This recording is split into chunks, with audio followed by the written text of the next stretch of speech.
అంతటి United states of America 750 ప్రపంచంలో 80 దేశాల్లో 750 సైనిక స్థావరాలైన అంటే ప్రతి కాంటినెంట్ అన్ని ఖండాల్లో అమెరికా అణుస్థావరాలు అమెరికా సైనిక స్థావరాలు ఉంటాయి. అందులో 4 హెక్టార్స్ నుంచి చిన్న లిల్లీ క్యాంప్స్ అనే చిన్న చిన్న సైనిక స్థావరాలు అందరూ ఈరోజు పెంటగాన్లో మీట్ అవుతున్నారు. ఏంటి ఇంత అత్యవసర సమావేశం, ఇంత ఎమర్జెన్సీ సమావేశాన్ని పీటర్ హెగ్సెత్ పెంటగాన్లు ఎందుకు నిర్వహిస్తున్నారు అనేది పెద్ద ఆందోళనకరమైన విషయం అనమాట. ఎందుకంటే ప్రపంచంలో ఎవరేమి చేసినా అమెరికా కనుసన్నల్లో కొన్ని జరుగుతాయి, అమెరికా ప్రతిస్పందన బట్టి కొన్ని జరుగుతాయి.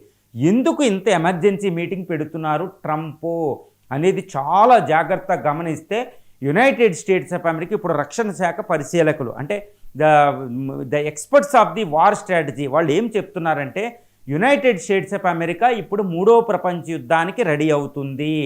3వ ప్రపంచ యుద్ధం అనేది ప్రపంచంలో అనివార్యం, ఇట్స్ ఏ ఇన్నవైటబుల్ అని రష్యా అప్పుడు అమెరికా అధ్యక్షుడు ట్రంప్ బిలీవ్ చేయడం వల్ల ఈ మీటింగ్ పెడుతున్నాడు. అంటే అమెరికా 750 సైనిక స్థావరాలు ప్రపంచవ్యాప్తంగా ఈ భూమి మీద ఉన్న సైనిక స్థావరాలన్నిటినీ అలర్ట్ చేస్తున్నాడు ట్రంప్. ఎందుకంటే ఏ క్షణంలోనైనా 3వ ప్రపంచ యుద్ధం వస్తుంది అని అమెరికా బిలీవ్ చేస్తూ ఈ మీటింగ్ పెడుతుంది, వాళ్ళు అలర్ట్ చేస్తున్నారని తెలుస్తుందండి.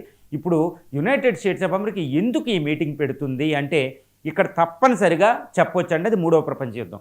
మరి ఎందుకు మీటింగ్ పెట్టింది కాల్ఫర్ చేసి వాళ్ళకి ఏం చెప్తుంది అంటే ఒకటే, ఎందుకు చెప్తుంది ఎలా చెప్తుందంటే ప్రపంచంలో ఇప్పుడు యుద్ధ వాతావరణం నెలకొల్లింది. అది ఏంటంటే 2వ ప్రపంచ యుద్ధం 1945లో ముగిసిన తర్వాత అతి దారుణమైన యుద్ధ వాతావరణాన్ని ఈరోజు మనం భూమి మీద చూడవచ్చు. అంటే 80 సంవత్సరాల తర్వాత జరుగుతున్న అతిపెద్ద యుద్ధ వాతావరణం అంటే 3వ ప్రపంచ యుద్ధానికి కావాల్సిన అన్ని వార్లు ఇక్కడ జరుగుతున్న పరిస్థితులు. కాబట్టి అమెరికా అలర్ట్ అయింది.